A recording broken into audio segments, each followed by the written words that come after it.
Welcome back to Beena's learning class. ഇന്ന് നമ്മൾ പഠിക്കുന്നത് 5ാം ക്ലാസ്സിലെ സോഷ്യൽ സയൻസിൻ്റെ 4ാമത്തെ ചാപ്റ്റർ കുഞ്ഞുങ്ങളെ, വസ്ത്രത്തിൻ്റെ നാൾ വഴികൾ അല്ലെങ്കിൽ ക്ലോത്തിങ് ത്രൂ ദ ഏജസ്. കേട്ടോ, ഇംഗ്ലീഷ് മീഡിയത്തിനും മലയാളം മീഡിയത്തിനും ഒരേപോലെ ഞാൻ നോട്ട് എഴുതിയിട്ടുണ്ട്. നമ്മൾ ആദ്യത്തെ 3 ചാപ്റ്ററിൻ്റെ നോട്ട് ഞാൻ ഇട്ടിട്ടുണ്ടായിരുന്നു. നിങ്ങൾ കണ്ടായിരുന്നോ? എഴുതിയെടുക്കണം കേട്ടോ. ഏത് ക്ലാസ് കണ്ടാലും അത് എഴുതിയെടുത്ത് ഇതിനായിട്ടൊന്നുമില്ല, എൻ്റെ നോട്ടാണ് നിങ്ങൾ എഴുതുന്നതെങ്കിൽ ഇപ്പോൾ ബീനാസ് ലേണിംഗ് ക്ലാസ് എന്ന് പറഞ്ഞ ഒരു ബുക്ക് ഇപ്പോൾ എല്ലാവരുടെയും വീട്ടിൽ ബുക്കുണ്ട് അല്ലേ? ബുക്കില്ലാത്ത വീടുകൾ കാരണം സ്കൂൾ തുറക്കുമ്പം ഇപ്പം 1-2 ബുക്ക് വീതമല്ല മേടിക്കുന്നത്, ഇഷ്ടം പോലെ ബുക്ക് മേടിക്കുക അല്ലേ? അപ്പോൾ അതിലൊരു ബുക്ക് എടുത്തിട്ട് ഇതുപോലെ ലിങ്ക് നിങ്ങൾ കാണുമ്പം നോക്കിയിരിക്കല്ലേ, നിങ്ങളെ എഴുതി തന്നെ പഠിക്കണം കേട്ടോ, എഴുതിയെടുക്കണം. എങ്കിലേ നമുക്ക് അത് ഇടയ്ക്കിടയ്ക്ക് എടുത്തൊന്ന് വായിച്ചു നോക്കാനും, പരീക്ഷയാകുമ്പോൾ അന്നേരം ഒരു വട്ടം പരീക്ഷയുടെ തലേന്നെടുത്ത് വായിച്ചു നോക്കാനിരിക്കരുത് കേട്ടോ. നിങ്ങൾ ട്യൂഷന് പോകുന്നുണ്ടായിരിക്കും, സ്കൂളിൽ പോകുന്നുണ്ടായിരിക്കും, അപ്പോഴെല്ലാം ഇതും കൂടി എടുത്ത് നോക്കണം കേട്ടോ. ഇമ്പോർട്ടൻ്റ് ക്വസ്റ്റ്യൻ ആൻസറുകൾ മാത്രമേ ഞാൻ പറയുന്നുള്ളൂ, വാരി വലിച്ച് നോട്ട് തരുന്നതേ ഇല്ല. ആദ്യത്തെ 3 ചാപ്റ്ററിൻ്റെ നോട്ട് ഞാൻ തന്നിട്ടുണ്ടോ നിങ്ങൾ കേട്ടോ. അപ്പം നമുക്ക് 4ാമത്തെ പാഠം വസ്ത്രത്തിൻ്റെ നാൾവഴികൾ അല്ലെങ്കിൽ ക്ലോത്തിങ് ത്രൂ ദ ഏജ്. ഈ ചാപ്റ്ററിൽ എന്തിനെക്കുറിച്ചാണ് ഞങ്ങളെ പറയുന്നത്? കടുത്ത ചൂട്, അസഹനീയമായ തണുപ്പ് എന്നിവ അതിജീവിക്കേണ്ട സാഹചര്യം വസ്ത്രത്തിൻ്റെ പ്രാധാന്യം നമ്മെ ഓർമ്മിപ്പിക്കുന്നുണ്ട് അല്ലേ? ആദിമ മനുഷ്യരെ മരത്തിൻ്റെ ഇല, മൃഗങ്ങളുടെ തോല് എന്നിവയ്ക്കായിരുന്നു വസ്ത്രമായിട്ട് ഉപയോഗിച്ചിരുന്നത്. ഈ കാലഘട്ടത്തിൽ നിന്നും ഇന്ന് നാം ഉപയോഗിച്ചിരുന്ന വൈവിധ്യമാർന്ന വസ്ത്രങ്ങളുടെ രൂപകൽപ്പനയിലേക്ക് എങ്ങനെയാണ് എത്തിച്ചേർന്നത് എന്നാണ് ഈ അധ്യായത്തിലൂടെ നമുക്ക് പഠിക്കുന്നത്. അതിലാദ്യമേ നോക്കിക്കേ, നിങ്ങളുടെ ടെസ്റ്റിൽ നോക്കി ഒരു കുഞ്ഞു കിടപ്പുണ്ട്, ഒരു തത്തയുണ്ട്, ഒരു ആട്ടിൻകുട്ടിയുണ്ട്, ഒരു ആമയുണ്ട് അല്ലേ? ഇംഗ്ലീഷിൽ പറയണോ കുഞ്ഞുങ്ങളെ? അതൊക്കെ ഞാൻ ഈ ക്വസ്റ്റ്യൻ ആൻസർ വരുമ്പോൾ ഇംഗ്ലീഷ് പറയാം കേട്ടോ. അപ്പം നോക്കിക്കേ, ഇവിടെ ചിത്രത്തിൽ എന്തോ തന്നിട്ടുണ്ട്, നമുക്ക് മലയാളം വായിക്കാം. ചിത്രങ്ങൾ നിരീക്ഷിക്കുക. ഇവ ജീവജാലങ്ങൾ കടുത്ത ചൂട്, അസഹനീയമായ തണുപ്പ് തുടങ്ങിയ സാഹചര്യങ്ങളെ എങ്ങനെയാണ് അതിജീവിക്കുന്നത്? നമുക്കത് 1ാമത്തെ ക്വസ്റ്റ്യനാണ്. ഈ 4 ജീവികൾ തന്നിട്ടില്ലേ, ഇതെല്ലാം കടുത്ത ചൂട് അല്ലേ? വെയിലായാലും മഴയായാലും പശു ആടും ഒക്കെ എന്ത് ചെയ്യുക, നമ്മുടെ മുറിക്കകത്ത് വന്ന് പുതപ്പെടുത്ത് പുതച്ചോ അല്ലെങ്കിൽ ഉടുപ്പ് നിക്കറും ഒക്കെ എടുത്തിട്ടുണ്ടാണോ കുഞ്ഞുങ്ങളെ? അല്ല.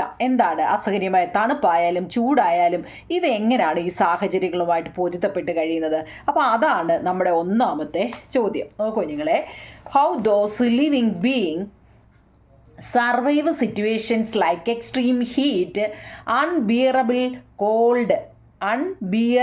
Called etcetera.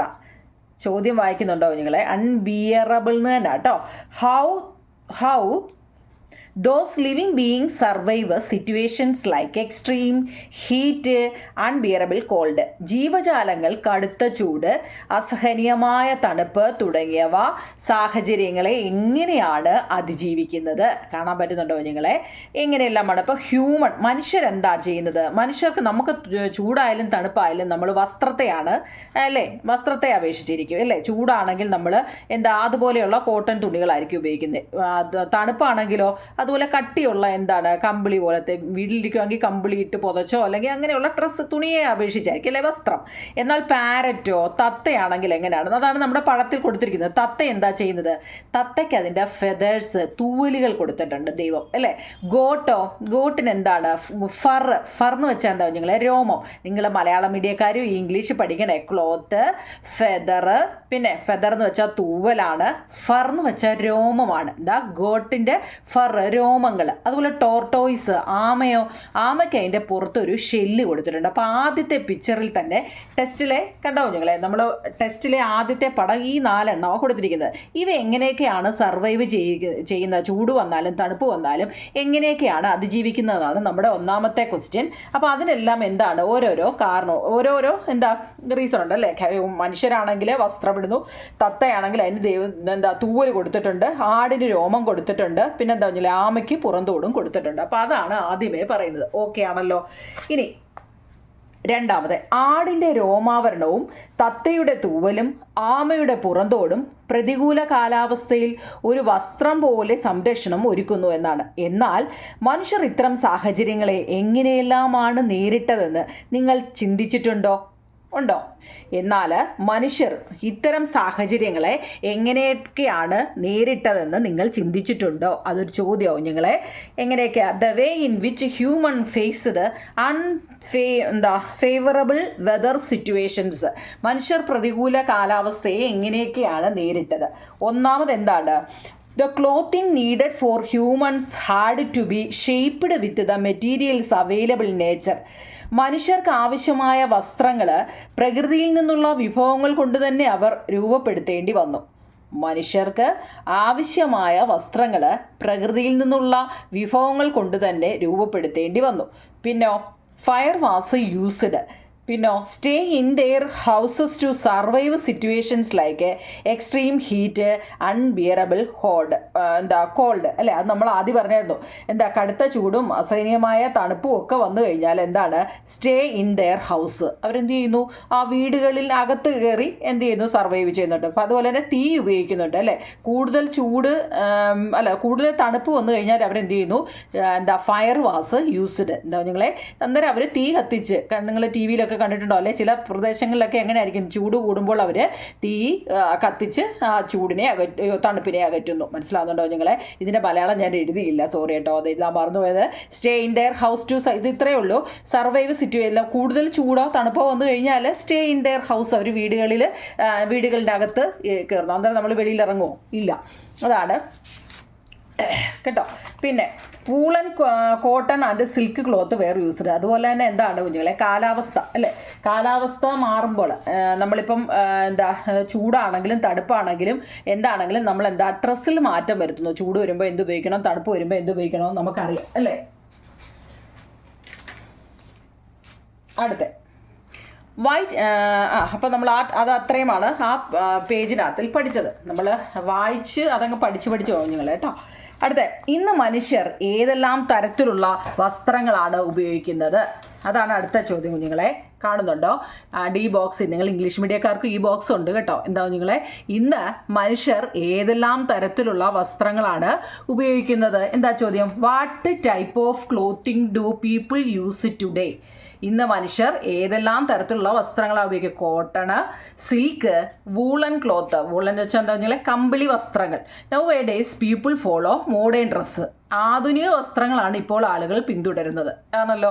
അപ്പോൾ അത് ഇംഗ്ലീഷ് മലയാളം ഉണ്ട് കേട്ടോ. ആധുനിക വസ്ത്രങ്ങളാണ്. Now A days people follow modern dress അല്ലേ? ആധുനിക വസ്ത്രങ്ങളാണ് ഇപ്പോൾ ആളുകൾ പിന്തുടരുന്നത്. ഓക്കെ ആണല്ലോ. അടുത്ത നോക്കൂ കുഞ്ഞുങ്ങളെ. വസ്ത്രം നമുക്ക് എങ്ങനെയെല്ലാം പ്രയോജനപ്പെടുത്തുന്നുണ്ട്? വസ്ത്രം നമുക്ക് എങ്ങനെയെല്ലാം പ്രയോജനപ്പെടുത്തുന്നുണ്ട്? എങ്ങനെയെല്ലാം? How does clothing become useful to us? How does clothing become useful to us? എങ്ങനെയെല്ലാം വസ്ത്രം നമുക്ക് പ്രയോജനപ്പെടുത്തുന്നുണ്ട് ഈ വസ്ത്രം കൊണ്ട്? നോക്കൂ നിങ്ങൾ, ഇമ്പോർട്ടൻ്റ് ഒരു ഉത്തരം കേട്ടോ. എങ്ങനെയെല്ലാമാണ്? കാണാൻ പറ്റുന്നുണ്ടോ? നിങ്ങൾക്ക് കാണാൻ വേണ്ടിയാണ് ഞാൻ ഇങ്ങനെ പൊക്കി പിടിക്കുന്നത് കേട്ടോ. How does clothing become useful? ഏതൊക്കെയാ? പ്രൊട്ടക്ഷൻ ഫ്രം കോൾഡ്, തണുപ്പിൽ നിന്നും നമുക്ക് സംരക്ഷണം കിട്ടുന്നുണ്ട് അല്ലേ? പ്രൊട്ടക്ഷൻ ഫ്രം ഹോട്ട്, ചൂടിൽ നിന്നും സംരക്ഷണം കിട്ടുന്നു. മെയിൻറ്റെയിൻ ബോഡി ടെമ്പറേച്ചർ, ശരീരത്തിലെ ചൂട് നിലനിർത്തുന്നു. പ്രൊട്ടക്ഷൻ ഫ്രം ഇൻസെക്ട്സ്, പ്രാണികളിൽ നിന്നും സംരക്ഷണം കിട്ടുന്നു. പ്രൊട്ടക്ഷൻ ഫ്രം ഡസ്റ്റ്, പൊടികളിൽ നിന്നും സംരക്ഷണം. അപ്പം നമ്മൾ എന്തിനു വേണ്ടിയാണ് തുണി അല്ലെ? വസ്ത്രങ്ങൾ നമുക്ക് എങ്ങനെയെല്ലാം പ്രയോജനപ്പെടുത്തും? ഇതുകൊണ്ടുള്ള പ്രയോജനങ്ങൾ എന്തെല്ലാമാണ്? തണുപ്പിൽ നിന്നും നമ്മൾ സംരക്ഷിക്കുന്നു, ചൂടിൽ നിന്നും സംരക്ഷിക്കുന്നു, ശരീരത്തിലെ ചൂട് നിലനിർത്തുന്നു, പ്രാണികളിൽ നിന്നും സംരക്ഷിക്കുന്നു, പൊടികളിൽ നിന്നും സംരക്ഷിക്കുന്നു. Protection from called, protection from hot, maintains body temperature, protection from insects, protection from dust. Okay ആണോ നിങ്ങൾ? ഈ 4 ക്വസ്റ്റ്യൻ ആൻസർ നിങ്ങൾ എഴുതിയെടുക്കണേ. നമ്മൾ ഈ ചാപ്റ്റർ കൂടുതലും ഇനി അങ്ങോട്ട് തുണികളെക്കുറിച്ചും മനുഷ്യരെ പണ്ട് പഴയ കാലത്ത് എങ്ങനെയായിരുന്നു, തുണികളുടെ ഉപയോഗം എങ്ങനെയൊക്കെയായിരുന്നു എന്നൊക്കെയാണ് ഇതിനകത്തിൽ പഠിക്കുന്നത്. അപ്പോൾ അതിനകത്തിൽ വസ്ത്രം നമുക്ക് എങ്ങനെയെല്ലാം പ്രയോജനപ്പെടുത്തുന്നുള്ളതിൻ്റെ ഒരു 5 എണ്ണം തന്നിട്ടുണ്ട്. ചെറുതാണ് 5 എണ്ണം കേട്ടോ. മലയാളവും ഇംഗ്ലീഷും എഴുതിയെടുക്കണേ. അടുത്ത കുഞ്ഞുങ്ങളെ, നമ്മൾ ആ ടെസ്റ്റിൽ എവിടെ വരെയായി? ഓക്കെ, നമ്മൾ ഉപയോഗിക്കുന്ന വസ്ത്രത്തിന് ദീർഘകാലത്തെ ചരിത്രമുണ്ട്. ഇന്ന് ഉപയോഗിക്കുന്ന വൈവിധ്യമാർന്ന വസ്ത്രങ്ങളുടെ രൂപകൽപ്പനയിലേക്ക് നമ്മൾ എത്തിച്ചേർന്നത് എങ്ങനെയെന്ന് നോക്കാം. ചിത്രം കണ്ടില്ലേ? ഓരോരുത്തരും നിൽക്കുന്നുണ്ടോ? കണ്ടോ, അവർ അന്ന് ഉടുത്തിരുന്ന ഡ്രസ്സുകളൊക്കെ കാണുന്നുണ്ടോ നിങ്ങളുടെ പുസ്തകത്തിൽ നോക്കണേ. ഏതെല്ലാം വസ്തുക്കളാണ് ഈ ആദിമ മനുഷ്യർ വസ്ത്രമായിട്ട് ഉപയോഗിച്ചിരുന്നത്? കാണാൻ പറ്റുന്നുണ്ടോ ഞാൻ പറയുന്ന മനസ്സിലാവുന്നുണ്ടോ ടെസ്റ്റ് വായിച്ചിട്ട് അതിൻ്റെ ക്വസ്റ്റ്യൻ ആൻസറാണ് തരുന്നത് കേട്ടോ. എന്താവും നോക്കിക്കേ. Materials did early humans users clothing? ഏതെല്ലാം വസ്തുക്കളാണ് ആദിമ മനുഷ്യർ വസ്ത്രമായിട്ട് ഉപയോഗിച്ചിരുന്നത്? പണ്ട് കാലത്തെ ആൾക്കാർ ഏതൊക്കെ വസ്ത്രമാണ് ഉപയോഗിച്ചിരുന്നത്? ബാർക്ക് ഓഫ് ട്രീസ് എന്ന് വെച്ചാൽ എന്താ? ട്രീസ് കുരയ്ക്കുന്നു എന്നാണോ? അല്ല കേട്ടോ, മരത്തിൻ്റെ തൊലി എന്നാട്ടോ കേട്ടോ ബാർക്ക് ഓഫ് ട്രീസ് എന്ന് വെച്ചാൽ എന്താ? മരവുരി. പിന്നെ ഗ്രാസ് എന്ന് വെച്ച് കഴിഞ്ഞാൽ എന്താ? പുല്ലെന്ന് ഉദ്ദേശിക്കുന്നത് ചില ഇലകൾ വെച്ചായിരുന്നു ഇവർ ശരീരം മറിച്ചിരുന്നത്. അതുപോലെ തന്നെ ആനിമൽ സ്കില്ല്, മൃഗങ്ങളുടെ തൊലി. ആ 3 അറിഞ്ഞിരിക്കണം. ചോദ്യം നല്ലപോലെ അറിയണേ ഈ പാഠത്തിൻ്റെ പ്രത്യേകത. ചോദ്യം നല്ലതുപോലെ വാട്ട് മെറ്റീരിയൽസ് ഡിഡ്, ഏതെല്ലാം വസ്തുക്കളാണ് materials did early humans users clothing കേട്ടോ. ബാർക്കാണേ, bark of trees, grass, animal skin, മരവുരി അല്ലെങ്കിൽ മരത്തിൻ്റെ തൊലി, പുല്ല്, മൃഗങ്ങളുടെ തൊലി എന്നിവയാണ് കേട്ടോ. അപ്പോൾ ആ ക്വസ്റ്റ്യൻ ആൻസർ ഓക്കെ ആണോ? 5 ആയിട്ടുണ്ടേ. നമ്മൾ ഓരോന്നും പഠിച്ച് അങ്ങ് നോക്കൂ വേട്ടയാടി. നിങ്ങൾ ഈ ഇംഗ്ലീഷ് മീഡിയക്കാർ തണ്ട ഇതെടുത്ത് തന്നെ നോക്കണം. അപ്പോൾ നിങ്ങൾക്ക് ആ അർത്ഥവും മനസ്സിലാവും കേട്ടോ. ഇംഗ്ലീഷ് മീഡിയക്കാർ നോക്കണേ, മലയാളം മീഡിയക്കാർ നോക്കണേ. ഞാൻ വായിക്കുന്നേ. വേട്ടയാടി ജീവിച്ചിരുന്ന കാലത്ത് സ്വന്തം ചുറ്റുപാടുകളിൽ നിന്ന് ലഭിച്ച വസ്തുക്കളായിരുന്നു മനുഷ്യർ വസ്ത്രമായി ഉപയോഗിച്ചിരുന്നത്. അത് മുമ്പ് നമ്മൾ പറഞ്ഞൊരു ക്വസ്റ്റ്യൻ ആൻസറും അതാണ് അല്ലേ. വേട്ടയാടി ജീവിച്ചിരുന്ന കാലത്ത് സ്വന്തം ചുറ്റുപാടുകളിൽ നിന്നും ലഭിച്ച വസ്തുക്കളായിരുന്നു മനുഷ്യർ വസ്ത്രമാക്കി ഉപയോഗിച്ചിരുന്നത്. എന്തെല്ലാമാണ്? പുല്ല്, ഇലകൾ, മരത്തോൽ. അതിനാണ് മരവുരി എന്ന് പറയുന്നത്. മരത്തിൻ്റെ തോലിനാവും മരവുരി. മൃഗങ്ങളുടെ തോല് എന്നിവ ഉപയോഗിച്ച് അവർ വസ്ത്രങ്ങൾ ഉണ്ടാക്കി. പിന്നോ മൃഗങ്ങളുടെ കൊമ്പ്, എല്ല് എന്നിവ സൂചികളാക്കി വസ്ത്രനിർമ്മാണത്തിനുള്ള ഒരു ഉപകരണമാക്കി. എന്താ മൃഗങ്ങളുടെ കൊമ്പുണ്ടല്ലോ, ആ പടത്തിൽ തന്നെ കൊടുത്തിട്ടുണ്ട്, കാണാൻ വരുന്നുണ്ടോ? അതിന് ഹോളിട്ടിട്ട് നമ്മുടെ സൂചി പോലെ അങ്ങാക്കും. അതിന് എല്ലുണ്ടല്ലോ, എല്ലും അതുപോലെ എന്തോ പാടായിരിക്കുമല്ലേ അത് കിഴിച്ച് സൂചി പോലെ ആക്കണമെന്നെങ്കിൽ അല്ലേ. അങ്ങനെ ആക്കിയൊക്കെ ആയിരുന്നു. അന്നത്തെ കാലത്ത് സൂചിയൊന്നും ഇല്ലല്ലോ. അപ്പോൾ ഇതൊക്കെയായിരുന്നു അവർ സൂചികളായിട്ട് ഉപയോഗിച്ചിരുന്നത്. എന്നിട്ടോ മിനുസപ്പെടുത്തിയ കല്ലുകളെ ആയുധങ്ങളാക്കി ഉപയോഗിച്ചിരുന്ന കാലഘട്ടത്തിൽ വസ്ത്രങ്ങൾ തുന്നുന്നതിന് കൽസൂചി സഹായിച്ചു. കല്ലുകൊണ്ട് സൂചി ഉണ്ടാക്കിയിട്ട് കല്ലുകളെ, മിനുസപ്പെടുത്തിയ കല്ലുകളെ ആയുധങ്ങളാക്കി ഉപയോഗിച്ചിരുന്നൊരു കാലം ഉണ്ടായിരുന്നു അല്ലേ. അന്ന് വസ്ത്രങ്ങൾ തുന്നുന്നതിന് കൽസൂചി സഹായിച്ചു. മൃഗങ്ങളുടെ തോല്, രോമം എന്നിവ വൃത്തിയാക്കിയും മയപ്പെടുത്തിയും അവർ അന്ന് വസ്ത്രമാക്കിയിരുന്നു. അതൊരു ക്വസ്റ്റ്യൻ ആൻസർ ആവും The making of a cloth by early humans was not like that if today. What could be the reason? ആദിമ മനുഷ്യരുടെ വസ്ത്രനിർമ്മാണം ഇന്നത്തേതുപോലെ ആയിരുന്നില്ല. ആണോ? ഇന്നത്തെ പോലെ ആയിരുന്നോ പണ്ട് കാലത്ത്? അല്ല. ആദിമ മനുഷ്യരുടെ വസ്ത്രനിർമ്മാണം ഇന്നത്തേതുപോലെ ആയിരുന്നില്ല. കാരണം എന്ത്? നോക്കൂ early humans used the materials they got from their surroundings as clothing when they lived by hunting. ഇപ്പം നമ്മൾ വായിച്ചതാണ്. ആദിമ മനുഷ്യർ വേട്ടയാടി ജീവിച്ച കാലത്ത് അവർക്ക് ചുറ്റുപാടുകളിൽ നിന്നും ലഭിച്ച വസ്തുക്കളെ ആയിരുന്നു അവർ വസ്ത്രമായിട്ട് ഉപയോഗിച്ചിരുന്നത്. ഈ പറയുന്ന പോലെ മൃഗങ്ങളുടെ തൊലി, അതുപോലെ തന്നെ പിന്നെന്താ പറഞ്ഞത്, അതുപോലെയുള്ള ഇലകൾ, കട്ടിയുള്ള ഇലകൾ, പിന്നെ ബാർക്ക് ഓഫ് ട്രീ എന്ന് വെച്ചാൽ മരത്തിൻ്റെ തൊലി, പിന്നെ മൃഗങ്ങളുടെ തൊലി, ഇതൊക്കെയായിരുന്നു അന്ന് അവർക്ക് കിട്ടിയത്. അതുപോലെ മോഡേൺ മൻ യൂസ്. എന്നാലോ ഇപ്പോൾ ആധുനിക പുരുഷന്മാർ പിന്നീട് എന്ത് ചെയ്തു? പിന്നീട് ഓരോ ഇതും കഴിയുമ്പോഴാണ് cotton, silk and wool to make cloth. ആധുനിക പുരുഷന്മാരല്ല, ആധുനിക മനുഷ്യർന്നായാലും മതി വസ്ത്രങ്ങൾ നിർമ്മിക്കാൻ കോട്ടണും സിൽക്കും കമ്പിളി എന്നിവ ഉപയോഗിക്കുന്നു. The early humans did not know cultivations. പണ്ടുള്ള കാലത്ത് അല്ലെങ്കിൽ ആദിമകാലത്ത്, ഏർലി ഹ്യൂമൻസ് എന്ന് വെച്ചാൽ ആദ്യകാലത്ത് അല്ലെ, ആധുനിക കാലത്ത് അല്ലെ ആദ്യകാലത്ത് മനുഷ്യർക്ക് കൃഷി ചെയ്യാൻ അറിയില്ലായിരുന്നു. Did not know cultivation. Cultivation എന്ന് വെച്ചാൽ എന്താ കൃഷി എന്നാണ് കേട്ടോ. ഇനി അങ്ങോട്ട് ഓരോ വാക്കം പഠിക്കണേ. ആദിമകാലത്ത് ഇവർക്കൊന്നും കൃഷി ചെയ്യാൻ അറിയില്ലായിരുന്നു. അതുപോലെ തന്നെ they have no idea about handlooms. കൈത്തറിയെക്കുറിച്ചൊന്നും അവർക്കറിയില്ല. ഹാൻഡ്ലൂംസ് എന്ന് വെച്ചാൽ കൈത്തറി അറിയാമോ പണ്ട് കാലത്ത്? അതൊക്കെ നിങ്ങൾ ഇനി അങ്ങോട്ട് പഠിക്കും. പഠിക്കാം. They have no idea about handlooms. അപ്പം മലയാളവും ഇംഗ്ലീഷും എഴുതിയെടുക്കണേ കേട്ടോ. പിന്നെ ഒരു സെൻറ്റൻസും കൂടെ ഉണ്ട് ഇതിനകത്തിൽ. They also made cloth by cleaning and softening animal skill and fur. ഇപ്പം നമ്മൾ പറഞ്ഞില്ലായിരുന്നോ, മൃഗങ്ങളുടെ തൊലിയും രോമങ്ങളും വൃത്തിയാക്കി അവർ വസ്ത്രങ്ങൾ ഉണ്ടാക്കി. അപ്പം ചോദ്യം എന്താണെന്ന് അറിയണേ നിങ്ങളെ. ചോദ്യം എന്തായിരുന്നു? The making of cloth by early humans was not like that of today. What could be the reason? ആദിമ മനുഷ്യരുടെ വസ്ത്രനിർമ്മാണം ഇന്നത്തേതുപോലെ ആയിരുന്നില്ല. കാരണം അതെന്താണ്? അവിടെ 1, 2, 3, 4, പിന്നെ തന്നെ ഒരെണ്ണം കൂടിയുണ്ട് 5. ഈ 5 എഴുതിയെടുക്കണം കേട്ടോ. അപ്പം നമ്മൾ അത്രയും വായിച്ചായിരുന്നു അല്ലേ. പിന്നോ ആദിമ മനുഷ്യരുടെ വസ്ത്രനിർമ്മാണം ഇന്നത്തെ പോലെ ആയിരുന്നില്ല. എന്തായിരുന്നു കാരണമെന്നാണ് ഇപ്പം നമ്മൾ എഴുതിയത്. ഇനി നെയ്ത്ത് വിദ്യയിലേക്ക്. എന്താണ് അടുത്തത്? നെയ്ത്ത് വിദ്യയിലേക്ക്. നിങ്ങളുടെ ടെസ്റ്റ് എടുത്ത് നോക്കണേ നിങ്ങൾ കേട്ടോ. നെയ്ത്ത് ടുവേർഡ്സ് വീവിങ്. ചുറ്റുപാടുകളിൽ നിന്നും ശേഖരിച്ച നാരുകളാണ് ആദ്യകാലങ്ങളിൽ വസ്ത്രനിർമ്മാണത്തിനായിട്ട് അവർ ഉപയോഗിച്ചിരുന്നത്. കാണാൻ പറ്റുന്നുണ്ടോ നിങ്ങളെ? എന്താണ്? ചുറ്റുപാടുകളിൽ നിന്നും, നെയ്ത്ത് വിദ്യയെക്കുറിച്ചാണ്. ചുറ്റുപാടുകളിൽ നിന്നും ശേഖരിച്ച നാരുകളാണ് ആദ്യ കാലഘട്ടത്തിൽ വസ്ത്രനിർമ്മാണത്തിനായിട്ട് അവർ ഉപയോഗിച്ചിരുന്നത്. നാരുകൾ കൂട്ടിച്ചേർത്ത് പിരിച്ച് നീളമുള്ള നൂലുകളാക്കി ഇത്തരത്തിലുള്ള നൂലുപയോഗിച്ച് തുണികൾ ഉണ്ടാക്കുന്ന വിദ്യയാണ് നെയ്ത്ത്. എന്താണ് ഈ നെയ്ത്ത്? നെയ്ത്ത് നമ്മൾ ഇനി പഠിക്കുന്നതിനെ കുറിച്ചാണ്. എന്താണ് ഈ നെയ്ത്ത്? ടെസ്റ്റിൽ തന്നെ കിടപ്പുണ്ട് കേട്ടോ. എന്താ കുഞ്ഞുങ്ങളെ? ആ ബോക്സിനകത്ത് കിടപ്പുണ്ട്. എന്താ? നാരുകൾ കൂട്ടിച്ചേർത്ത് പിരിച്ച് നീളമുള്ള നൂലുകളാക്കി, കാണാൻ പറ്റുന്നുണ്ടോ? നീളമുള്ള നൂലുകളാക്കി ഇത്തരത്തിലുള്ള നൂല് ഉപയോഗിച്ച് തുണി ഉണ്ടാക്കുന്ന വിദ്യയാണ് നെയ്ത്ത്. അപ്പം നോക്കി, അവിടെ ഒരു ബോക്സ് കൊടുത്തിട്ടുണ്ട് കണ്ടോ. സിന്ധു നദീതടത്തിലെ വസ്ത്രം. സിന്ധു നദീതടത്തിലെ വസ്ത്രം. ആ ബോക്സ്, പച്ച ബോക്സ് കണ്ടോ നിങ്ങളെ? ആ ബോക്സിനകത്തിലെ ഞാൻ വായിക്കാം. ഇന്ത്യയുടെ വടക്ക് പടിഞ്ഞാറ് ഭാഗത്ത് നിലനിന്നിരുന്ന പ്രാചീന നദീതട സംസ്കാരമാണ് സിന്ധു നദീതട സംസ്കാരം. സിന്ധു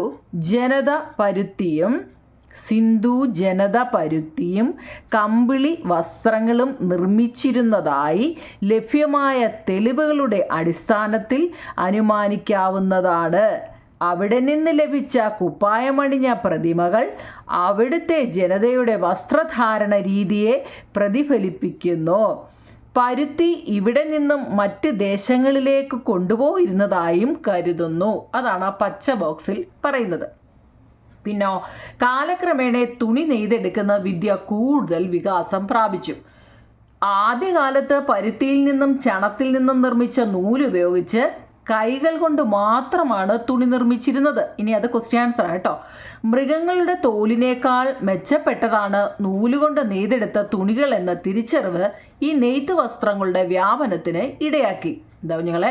ഇവർ ആദ്യകാലത്തൊക്കെ അല്ലാതെ മരത്തൊലിയും അല്ലെ ഓരോ ആനിമൽസിൻ്റെ തൊലിയും ഒക്കെ അല്ലേ ഇട്ടുകൊണ്ടിരുന്നത്. പിന്നീട് ഇവരിങ്ങനെ നെയ്ത്ത് തുടങ്ങിയപ്പം കാലക്രമേണ ഇങ്ങനെ ഓരോരുത്തരും നെയ്ത് ഇങ്ങനെ കൊണ്ടുവന്നപ്പോൾ ഈ വിദ്യ കൂടുതൽ വികാസം പ്രാപിച്ചു. കൂടുതൽ ആൾക്കാർ ഇത് ചെയ്യാൻ തുടങ്ങി.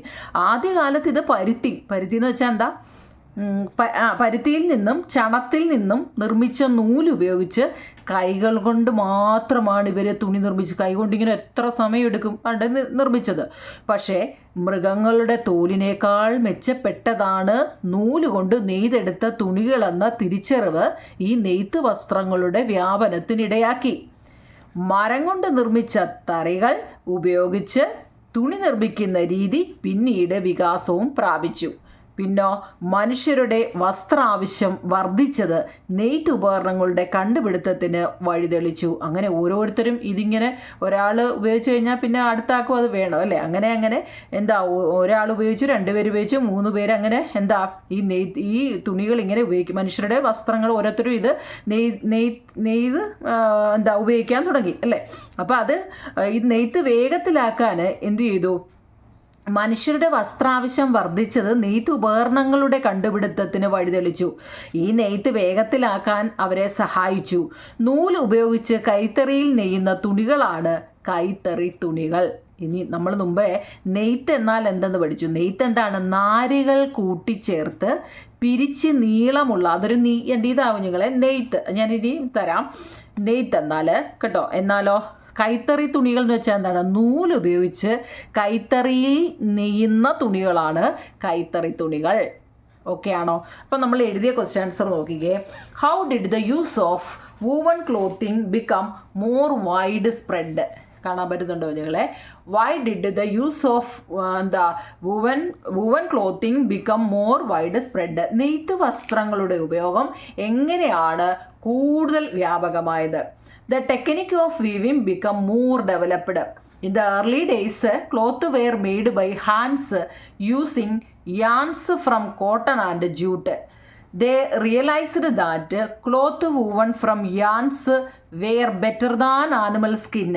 These lead to the spread of woven cloth. വല്ല മനസ്സിലായോ നിങ്ങളെ? അതായത് ഈ നെയ്ത്തിൻ്റെ സാങ്കേതികത കൂടുതൽ അങ്ങ് വികസിച്ചു. ആദ്യകാലങ്ങളിൽ കോട്ടൺ, ചണം എന്നിവ ഉപയോഗിച്ച് കൈകൊണ്ട് വസ്ത്രങ്ങൾ നിർമ്മിച്ചിരുന്നു. നൂലിൽ നെയ്ത വസ്ത്രങ്ങൾ മൃഗത്തൊലിയേക്കാൾ മികച്ചതാണെന്ന് ഇവർക്ക് മനസ്സിലായി. ഇത് നെയ്ത്ത് വസ്ത്രങ്ങൾ വ്യാപകമാക്കാൻ കാരണമായി എന്നാണ്. അതൊരു ക്വസ്റ്റ്യൻ ആൻസറാണ് കേട്ടോ. നിങ്ങൾ എഴുതി എടുക്കണം കേട്ടോ. ക്വസ്റ്റ്യൻ ഇതാണ്. ക്വസ്റ്റ്യൻ എഴുതി ഇംഗ്ലീഷുകാർക്ക് കണ്ടോ, ഇംഗ്ലീഷിൽ തന്നെ എഴുതിയെടുക്കണം.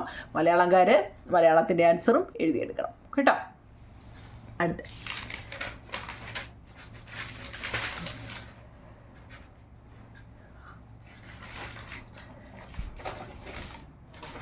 നോക്കൂ കുഞ്ഞുങ്ങളെ. അടുത്തതാണ്ട് ഒരു പിക്ചർ വന്നിട്ടുണ്ട്, കാണാൻ പറ്റുന്നുണ്ടല്ലോ. ആദ്യകാല നൂൽനൂൽപ്പ് യന്ത്രമായിരുന്നു ഇത്. പിന്നീട് കൈത്തറിയുടെ കണ്ടുപിടുത്തം വസ്ത്രനിർമ്മാണ രംഗത്ത് മുന്നേറ്റമുണ്ടാക്കി. നീലം അതായത് ഇൻഡിഗോ ചെടിയിൽ നിന്നും ഉണ്ടാക്കിയ ചായം കൊണ്ട് വസ്ത്രങ്ങൾക്ക് നിറം നൽകി. കാലക്രമേണ നെയ്യുന്ന വിദ്യ കൂടുതൽ പ്രചാരത്തിലായി എന്നാണ്. അപ്പോൾ അതിന് മുമ്പ് ഒരു ക്വസ്റ്റ്യൻ ആൻസർ ഉണ്ടോ നിങ്ങളെ? What change did the invention of weaving tools bring about in the field of cloth manufacturing? അത് ഇമ്പോർട്ടൻ്റ് ഒരു ക്വസ്റ്റ്യൻ ആൻസർ ആണ്. ഈ നെയ്ത്ത് ഉപകരണങ്ങൾ കണ്ടുപിടിച്ചെന്ന് പറഞ്ഞല്ലോ. അവരെല്ലാം കൈകൊണ്ടായിരുന്നു ആദ്യം അല്ലേ? കൈകൊണ്ട് ഇത് ചെയ്യുമായിരുന്നു. പക്ഷെ പിന്നീട് ഈ ഉപകരണങ്ങൾ കണ്ടുപിടിച്ചപ്പോൾ തുണി നിർമ്മാണ മേഖലയിൽ എന്തെല്ലാം മാറ്റങ്ങളാണ്. ഉപകരണങ്ങൾ കണ്ടുപിടിച്ച് കഴിഞ്ഞപ്പം തുണി നിർമ്മാണ മേഖലയിൽ എന്തെല്ലാം മാറ്റങ്ങൾ വരുത്തിയെന്ന്. എന്തെല്ലാം? The increase in the need of clothing lead to the invention of weaving equipments. വസ്ത്രങ്ങളുടെ ആവശ്യകത വർദ്ധിപ്പിച്ചതാണ് നെയ്ത്ത് ഉപകരണങ്ങളുടെ കണ്ടുപിടുത്തത്തിലേക്ക് നയിച്ചത്. These helped to increase the speed of weaving. ഇത് നെയ്ത്തിൻ്റെ വേഗത വർദ്ധിപ്പിക്കാൻ സഹായിച്ചു. Handlooms cloths are cloth woven on handloom using yarns. നൂലുകൾ ഉപയോഗിച്ച് കൈത്തറിയിൽ നെയ്ത വസ്ത്രങ്ങളാണ് കൈത്തറി വസ്ത്രങ്ങൾ. The increase in the need of clothing lead to the invention of weaving equipments. These helped to increase the speed of weaving. Handloom cloth are cloth woven in handlooms using yarns. Malayalam നോക്കൂ നിങ്ങളെ. വസ്ത്രങ്ങളുടെ ആവശ്യകത വർദ്ധിപ്പിച്ചതാണ് നെയ്ത്ത് ഉപകരണങ്ങളുടെ കണ്ടുപിടുത്തത്തിലേക്ക് നയിച്ചത്. ഇത് നെയ്ത്തിൻ്റെ വേഗത വർദ്ധിപ്പിക്കാൻ സഹായിച്ചു. നൂലുകൾ ഉപയോഗിച്ച് കൈത്തറിയിൽ നെയ്ത വസ്ത്രങ്ങളാണ് കൈത്തറി വസ്ത്രങ്ങൾ എന്ന് അറിയപ്പെടുന്നത്. അപ്പം മലയാളംകാരെ മലയാളവും ഇംഗ്ലീഷും എഴുതിയെടുക്കണം കേട്ടോ. ഇനി നമ്മൾ ആ ബോക്സിലെ കാര്യങ്ങളാണ്. ടെസ്റ്റിലൊരു ബോക്സ് കൊടുത്തിട്ടുണ്ടോ നിങ്ങളെ? കണ്ടോ? അതായത് പരുത്തി, ചണം, നീലം കാണുന്നുണ്ടോ? കണ്ടിത് പരുത്തി കണ്ടോ? പരുത്തിച്ചെടി കണ്ടോ? പരുത്തിച്ചെടിയിൽ നിന്നും പഞ്ഞിയെടുത്ത് ആ പഞ്ഞിയാണ് നൂലാക്കുന്നത് കണ്ടോ. ചണമെന്ന് പറയുന്നത് ഒരു പ്ലാന്റ്സ് ആണ് കണ്ടോ. ആ പ്ലാന്റ്സിനെ ഇങ്ങനെ ആക്കിയിട്ടാണ് നമ്മുടെ ചണം നൂല്. അറിയാവോ? ചണം നമ്മൾ ഈ സാധനങ്ങളൊക്കെ പൊതിഞ്ഞുകൊണ്ട് വരത്തില്ലേ നിങ്ങളെ കടയിൽ നിന്നും? ഇപ്പം അതൊന്നും ഇല്ല, ഇപ്പം എല്ലാം പാക്കറ്റല്ലേ. പണ്ട് കാലത്ത് കടയിൽ നിന്നൊക്കെ സാധനം മേടിക്കുമ്പോൾ ആ സാധനത്തിൻ്റെ പുറത്ത് ഇതേലെ ചണം വെച്ചായിരുന്നു കിട്ടിയിരുന്നത്. ശ്രദ്ധിച്ചിട്ടുണ്ടോ? അതുപോലെ നീലം ചെടി കണ്ടോ? ഈ ചെടി ഇൻഡിഗോ കണ്ടോ. ഇനി ഇതിനെക്കുറിച്ചാണ് നമ്മൾ പറയുന്നത്. അതിലൊന്നാമത്തെയാണ് എന്താണ്? Cotton is used to make clothing all over the world. Cotton obtained from the cotton plant is converted to yarns and used to make clothing. Cotton has been cultivated in India since ancient times. അല്ല മനസ്സിലായോ? അതായത് നമ്മൾ cotton എന്ന് വെച്ചാൽ എന്താവും ഞങ്ങളെ? പരുത്തി എന്നാണ് അതിൻ്റെ മലയാളം. എന്താണ്? പരുത്തി. മലയാളം മീഡിയക്കാർക്ക് പരുത്തി എന്നാണ് എപ്പോഴും. കോട്ടൺ ഇല്ല, പരുത്തി. Cotton is used to make clothing all over the world. ലോകവ്യാപകമായി വസ്ത്രങ്ങൾ ഉണ്ടാക്കാൻ ഉപയോഗിക്കുന്ന ഒരു വസ്തുവാണ് പരുത്തി. ലോകത്തിലെ എല്ലാവരും വസ്ത്രങ്ങൾ ഉണ്ടാക്കാൻ വേണ്ടി ഉപയോഗിക്കുന്ന ഒരു വസ്തുവാണ് പരുത്തി. പിന്നെ cotton obtained from the cotton plants is converted to yarns and used to make clothing. പരുത്തിച്ചെടിയിൽ നിന്നും ലഭിക്കുന്ന പഞ്ഞി നൂലാക്കിയാണ് വസ്ത്രനിർമ്മാണത്തിന് ഉപയോഗിക്കുന്നത് ആണല്ലോ. 3. Cotton has been cultivated in India since ancient times. പ്രാചീന കാലം മുതൽ ഇന്ത്യയിൽ പരുത്തി കൃഷി ചെയ്തിരുന്നു. മലയാളംകാർക്ക് ഇംഗ്ലീഷുകാർക്കും കാണാൻ പറ്റുന്നുണ്ടോ? ഇവളെ എഴുതാൻ പറ്റുമല്ലോ. മലയാളംകാർ മലയാളം എഴുതിയെടുക്കണം, ഇംഗ്ലീഷുകാർ ഇംഗ്ലീഷ്. കോട്ടൻ്റെ മലയാളം പരുത്തി എന്നാണ്. അടുത്ത നമ്മൾ പഠിക്കുന്നത് ജൂട്ട്. എന്താണ് ഈ ജൂട്ട് അല്ലെ ചണം? Jute is produced from the jute plants. ഇതെല്ലാം നമ്മുടെ ടെസ്റ്റിൽ പടം ഉൾപ്പെടെ കിടപ്പുണ്ട്, ഞാനത് ആദ്യമേ പറഞ്ഞത്. Jute is produced from the jute plants. ചണച്ചെടിയിൽ നിന്നുമാണ് ചണം ഉൽപ്പാദിപ്പിക്കുന്നത്. It is a natural fibre. ഇത് ഒരു പ്രകൃതിദത്ത നാരാണ്. ഫൈബർ എന്ന് വെച്ചാൽ നാരാണ് ഈ ചണം. Most of the world jute cultivations is one of the fertile bank of the river Ganges in India. ഗംഗയുടെയാണ് ഗാഞ്ചസ് ഇൻ ഇന്ത്യ. അതായത് ലോകത്ത് ചണം കൃഷിയുടെ ഭൂരിഭാഗവും ഇന്ത്യയിലെ ഫലപുഷ്ടിയായ ഗംഗാതീരത്താണ് കേട്ടോ. വായിക്കാൻ അറിയണേ നിങ്ങളെ, വായിക്കാൻ പറ്റുന്നുണ്ടോ നിങ്ങൾക്ക് മലയാളം? ചണച്ചെടിയിൽ നിന്നാണ് നമുക്ക് ചണം ഉൽപ്പാദിപ്പിക്കുന്നത്. ഒരു പ്രകൃതിദത്ത നാരാണ് ചണം. ലോകത്ത് ചണം കൃഷിയുടെ ഭൂരിഭാഗവും ഇന്ത്യയിലെ ഫലപുഷ്ടിയായ ഗംഗാനദിയുടെ ഗംഗാതീരത്താണ്. പിന്നെ large quantity of jute were taken from India by foreigners for the textile industry. എന്ന് വെച്ചാൽ എന്താ? വിദേശികൾ തുണി വ്യവസായത്തിനായി ഇന്ത്യയിൽ നിന്നും ധാരാളമായി ചണം കൊണ്ടുപോയിരുന്നു എന്നാ പറയുന്നത്. Foreigners for the textile industry, തുണി വ്യവസായത്തിന് വേണ്ടി പണ്ട് ഇന്ത്യയിൽ വിദേശികൾ വന്ന് തുണി വ്യവസായത്തിനായി ഇന്ത്യയിൽ നിന്നും ധാരാളമായിട്ട് ചണം കൊണ്ടുപോയിരുന്നു എന്നാണ് പറയുന്നത്. ഇപ്പോൾ മലയാളം കണ്ടോ ഞങ്ങളെ? മലയാളം ഇതുപോലെ എഴുതിയെടുക്കണേ. ഇംഗ്ലീഷുകാർക്ക് ഇത് മിനിമം ഒരു 3 എണ്ണമെങ്കിലും അറിഞ്ഞിരിക്കണം. കോട്ടനെക്കുറിച്ചും ഒരു 3 എണ്ണമെങ്കിലും അറിഞ്ഞിരിക്കണം കേട്ടോ. പിന്നെ ഇനി ഒരെണ്ണോടുണ്ടല്ലോ, എന്തായിരുന്നു? 3 എണ്ണമായിരുന്നു. ഒന്ന് നീലം ചെടി അല്ലേ, ഇൻഡിഗോ. ടെസ്റ്റിൽ കിടപ്പുണ്ടോ നിങ്ങൾ? അതിൻ്റെ പടം ഉൾപ്പെടെ കിടപ്പുണ്ട് കേട്ടോ. ഇൻഡിഗോ അല്ലെങ്കിൽ നീലം എന്താണ്? In the early days a dye made from the indigo plants was used to colour cloth. Later, various pigment were mixed with indigo to make different colors. നിങ്ങളെ ആദ്യകാലങ്ങളിൽ വസ്ത്രങ്ങൾക്ക് നിറം കൊടുക്കാൻ നീലം ചെടിയിൽ നിന്നുണ്ടാകുന്ന ചായമായിരുന്നു ഉപയോഗിച്ചിരുന്നത്. പണ്ട് അങ്ങനെയായിരുന്നു ഉപയോഗിച്ചിരുന്നത്. പിന്നീട് ഈ നീലത്തിൽ വിവിധ കൂട്ടുകൾ ചേർന്നാണ് വ്യത്യസ്തങ്ങളായ നിറങ്ങൾ ഉണ്ടാക്കിയിരുന്നത്. മനസ്സിലായോ? മലയാളവും ഇംഗ്ലീഷും മനസ്സിലായോ നിങ്ങൾ? എന്താണ്? ഇൻഡിഗോയെക്കുറിച്ചൊക്കെ നിങ്ങൾക്ക് 8ലും 9ലും ഒക്കെ പഠിക്കാനുണ്ട് കേട്ടോ. ഇൻഡിഗോ സോഷ്യലിനകത്ത് പഠിക്കാനുള്ളതാണ്. അത് ആദ്യ കാലഘട്ടത്തിൽ വസ്ത്രങ്ങൾക്ക് നിറം കൊടുക്കാൻ നീലം ചെടിയിൽ നിന്നുണ്ടാകുന്ന ചായമായിരുന്നു ഉപയോഗിച്ചിരുന്നത്. പിന്നീടോ ഈ നീലത്തിൽ വിവിധ കൂട്ടുകൾ ചേർത്താണ് വ്യത്യസ്തങ്ങളായ നിറങ്ങൾ ഉണ്ടാക്കിയിരുന്നത്. ഓക്കെ ആണോ? അപ്പോൾ നമ്മുടെ ടെസ്റ്റിൻ്റെ ഇത്രയും വായിച്ചു. ഇനി അതിൻ്റെ കുറച്ചുകൂടെ ഉണ്ടോ ഞങ്ങളെ? മൊത്തം എന്തായാലും നമുക്ക് പറ്റത്തില്ല, നോക്കാം. നമ്മുടെ നാട്ടിലും നിരവധി കൈത്തറി കേന്ദ്രങ്ങളുണ്ട്. അതൊരു ക്വസ്റ്റ്യൻ ആൻസറാണ്. Handloom centre in Kerala. കേരളത്തിലെ ഹാൻഡ്ലൂംസ് ഹാൻഡ് എന്ന് വെച്ചാൽ കൈയല്ലേ നിങ്ങളെ? ഹാൻഡ്ലൂംസ് എന്ന് വെച്ചാൽ കൈത്തറി കേന്ദ്രങ്ങൾ എവിടെയൊക്കെയാണ്? ഇത് ഇമ്പോർട്ടൻ്റ് ഒരു ചോദ്യമാണ്. കണ്ണൂറുണ്ട്. തിരുവനന്തപുരം ജില്ലയിലെ ബാലരാമപുരം കൈത്തറി എന്ന് കേട്ടിട്ടുണ്ടോ? അത് കേട്ടിട്ടുണ്ട്, മിക്കവാറും ഉള്ളവരെല്ലാം കേട്ടിട്ടുണ്ടായിരിക്കും അല്ലേ? തിരുവനന്തപുരം ജില്ലയിലെ ബാലരാമപുരം. പിന്നോ തൃശ്ശൂരിലെ കുത്താമ്പുള്ളി. എന്താണ്? തൃശ്ശൂർ ജില്ലയിലെ കുത്താമ്പുള്ളി. മലയാളവും ഇംഗ്ലീഷും എഴുതിയെടുത്തിട്ടുണ്ട്, നിങ്ങൾക്ക് വായിക്കാൻ സൗകര്യത്തിന്. അതാ കേട്ടോ. കുത്താമ്പുള്ളിയുടെയൊക്കെ സ്പെല്ലിങ് അറിയണേ കുഞ്ഞുങ്ങളെ കേട്ടോ. ഇതൊക്കെ നമ്മുടെ കേരളത്തിലെയാണ് പ്രധാനപ്പെട്ട കൈത്തറികളാണ്. അതുകൊണ്ട് കണ്ടോ, സെറ്റ് മുണ്ടുമൊക്കെ അടുക്കി വെച്ചേക്കുന്നുണ്ടോ? ഇനിയിപ്പോൾ ഓണം വരുന്നത് അല്ലേ? ഓണത്തിന് നമുക്കെല്ലാം സെറ്റ് മുണ്ടും മേടിക്കണ്ടേ? അപ്പോൾ നോക്കിക്കേ, ശാസ്ത്ര പുരോഗതി വസ്ത്രനിർമ്മാണ രംഗത്ത് പുതിയ യന്ത്രങ്ങളുടെ കണ്ടുപിടുത്തത്തിന് കാരണമായി. ഇതിങ്ങനെ ആയപ്പോൾ എന്താണ്? പുതിയ ഓരോന്നും കണ്ടുപിടിക്കാൻ തുടങ്ങി. ചിത്രത്തിൽ കാണുന്ന സ്പിന്നിങ് ജെന്നി അത്തരത്തിലൊന്നാണ്. ഇതിനകത്തിൽ ചിത്രം കണ്ടോ? കണ്ടോ, നിങ്ങളുടെ ടെസ്റ്റ് എടുത്ത് നോക്കണേ. എന്താണ് ഈ സ്പിന്നിങ് ജെന്നി? ഇത് കണ്ടുപിടിച്ചത് ആരാണ്? ഏതൊരു യന്ത്രമായാലും അത് കണ്ടുപിടിച്ച ആരാന്ന് അറിയണ്ടേ കുഞ്ഞുങ്ങളെ? ആരാ? ജെയിംസ് ഹാർഗ്രീവ്സ് ആണ്. എന്താണ്? ജെയിംസ് ഹാർഗ്രീവ്സ് ആണ് സ്പിന്നിങ് ജെന്നി കണ്ടുപിടിച്ചത്. പേര് ഓർത്തോണേ കുഞ്ഞുങ്ങളെ. എന്നുവെച്ചാൽ കൈകൊണ്ടുള്ള നൂല് ഉൽപാദനം അക്കാലത്തെ വസ്ത്ര വ്യവസായ ആവശ്യത്തിന് തികയുമായിരുന്നില്ല. ഈ സ്പിന്നിങ് ജെന്നിയുടെ കണ്ടുപിടുത്തം നൂലുൽപാദനം വേഗത്തിലാക്കി. പരീക്ഷയ്ക്ക് ചിലപ്പോൾ ചോദിക്കും ഈ സ്പിന്നിങ് ജെന്നി കൊണ്ടുള്ള ഉപയോഗം എന്തൊക്കെയാണ്. എന്താ കുഞ്ഞുങ്ങളെ? ഇത് കണ്ടുപിടിച്ച ആളാണ് ഹാർഗ്രീവ്സ് ആണ്. പിന്നെ കൈകൊണ്ടുള്ള നൂലുൽപാദനം അക്കാലത്തെ വസ്ത്ര വ്യവസായ ആവശ്യത്തിന് തികയുന്നുണ്ടായിരുന്നില്ല. അപ്പം നമ്മുടെ സ്പിന്നിങ് ജെന്നിയുടെ കണ്ടുപിടുത്തം നൂലുൽപാദനം വേഗത്തിലാക്കി എന്നാണ്. ജനസംഖ്യയുടെ ഈ വർധനവ് വസ്ത്രത്തിൻ്റെ ആവശ്യകത വർദ്ധിപ്പിച്ചു അല്ലേ? ഓരോ ഇത് കഴിയുന്നതും ജനസംഖ്യ കൂടിക്കൊണ്ടിരിക്കുമ്പോൾ അവർക്കെല്ലാം വസ്ത്രങ്ങൾ വേണം. പുതിയ യന്ത്രങ്ങൾ നെയ്ത്തുവിദ്യയുമായിട്ട് പുതിയ യന്ത്രങ്ങൾ നെയ്ത്തുവിദ്യയുടെ ഭാഗമായി. അവ മനുഷ്യ പ്രയത്നം കുറച്ചു. മനുഷ്യർ ചെയ്യുന്ന യന്ത്രങ്ങൾ വരുമ്പോൾ മനുഷ്യരുടെ ജോലി കുറയുന്നു അല്ലേ? കൈത്തറിയുടെ സ്ഥാനത്ത് യന്ത്രത്തറി വന്നു. എന്തുവാ? കൈത്തറിയുടെ സ്ഥാനത്ത് യന്ത്രത്തറി വന്നു.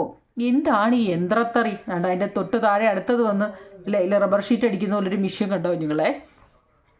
യന്ത്രത്തറി അല്ലെങ്കിൽ പവർ ലൂംസ്. എന്താ നിങ്ങളെ? സ്പിന്നിങ് ജെന്നി അത് കണ്ടായിരുന്നല്ലോ. അത് വെച്ചാൽ കൈ കൊണ്ടുള്ള പണികളെല്ലാം എളുപ്പപ്പണിയാക്കാൻ വേണ്ടി അവിടെ സ്പിന്നിങ് ജെന്നി വന്നു. അപ്പോൾ അതാണ്ട് അത് കഴിഞ്ഞപ്പോൾ അടുത്ത ആൾ എന്താന്ന്?